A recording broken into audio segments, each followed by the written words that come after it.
एक average user अपने mobile को एक दिन में 2617 बार टच करता है और जो हाई यूजर्स होते हैं वो अपने मोबाइल को एक दिन में 5400 बार तक टच करते हैं। लेकिन ये जो नंबर है आज के टाइम को देखते हुए कुछ भी नहीं है। ये रिसर्च आज से करीब 5 साल पहले मतलब कि 2016 में एक सोशल प्लेटफॉर्म के द्वारा की गई थी। इसी तरह की रिसर्च दिल्ली में दिसंबर 2020 में ऑर्गेनाइज कराई गई और इसका मेन मोटो था कि आखिर कोरोना या लॉकडाउन के टाइम इंडिया में लोग अपने मोबाइल पर कितना टाइम बिताते हैं। रिसर्च के बाद जो टाइम निकल कर आया वो बड़ा ही चौंकाने वाला था। वो टाइम था 7 घंटे, जो कि एक दिन में मिले हमें टाइम का करीब 29% है। इसके बाद एक रिसर्च और दिल्ली में कराई गई जिसमें उन लोगों को हटा दिया गया जो कि स्टूडेंट्स हैं, जिनकी ऑनलाइन क्लासेस चल रही हैं या जो अपना काम डिजिटली करते हैं। साधारण शब्दों में जिन्हें अपने मोबाइल से कोई काम नहीं होता, वो अपने पास मोबाइल को सिर्फ मनोरंजन के लिए रखते हैं। इस रिसर्च के बाद में जो टाइम निकल कर आया वो और भी चौंकाने वाला था। वो टाइम था 5.5 से 6 घंटे। मतलब कि जिन्हें अपने मोबाइल से कोई काम नहीं होता वो भी एक दिन में खुद को मिले टाइम का 25% तक अपने मोबाइल पर बर्बाद कर देते हैं, जो वक्त हमारी सफलता के लिए बहुत जरूरी है अगर इसे हम अपनी स्किल या किसी अच्छे कामों में लगाएं। लेकिन आज का युवा अपने समय को व्यर्थ करने में ज्यादा ध्यान दे रहा है, उसका इस्तेमाल करने में नहीं।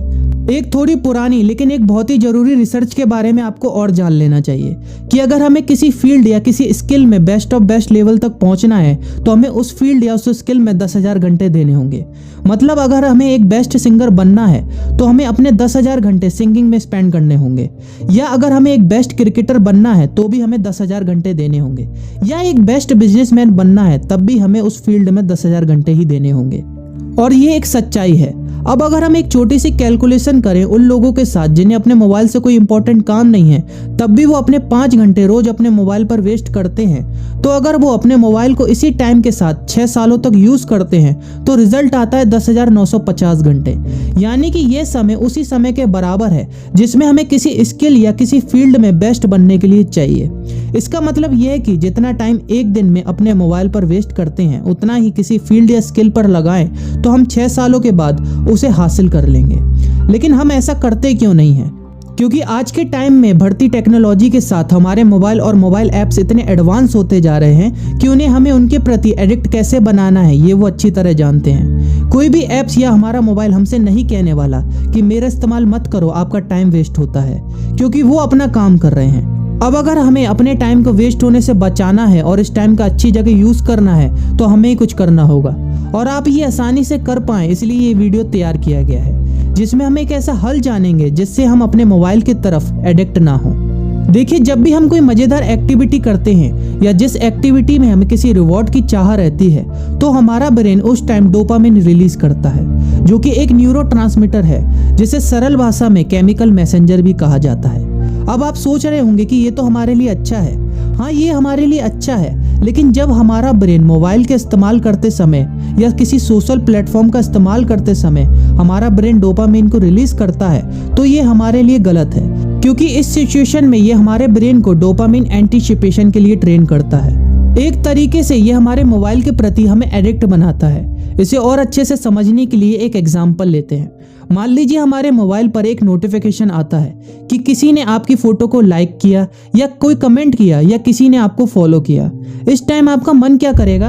आप ये देखना चाहोगे कि ये कौन है जिसने आपकी फोटो को लाइक या कमेंट किया या आपको फॉलो किया। अब आप क्या करोगे? अपना फोन उठाओगे और उस नोटिफिकेशन को देखने जाओगे। उस नोटिफिकेशन को देखते वक्त आपके ब्रेन की तरफ से डोपामिन रिलीज होगा, क्योंकि इस टाइम ये आपके लिए एक रिवॉर्ड था। अब इस तरह आपका ब्रेन धीरे धीरे ट्रेन होने लगेगा, समझने लगेगा कि नोटिफिकेशन के आने पर आपको अच्छा लगता है, आपको एक रिवॉर्ड मिलता है।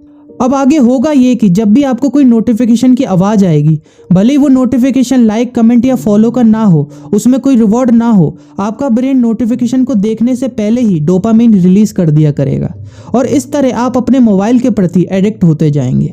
अब बात आती है कि इससे बचने का तरीका क्या है। तो इससे बचने का तरीका है डोपामिन डिटॉक्स, या जिसे डोपामिन फास्टिंग भी कहा जाता है। ये एक सिंपल कॉन्सेप्ट है जिसमें हमें एक निश्चित समय के लिए किसी भी फन एक्टिविटी में शामिल नहीं होना है, जैसे कि ना ही किसी सोशल प्लेटफॉर्म में, ना ही गेमिंग में, ना ही म्यूजिक में, ना ही अपनी किसी हॉबी में।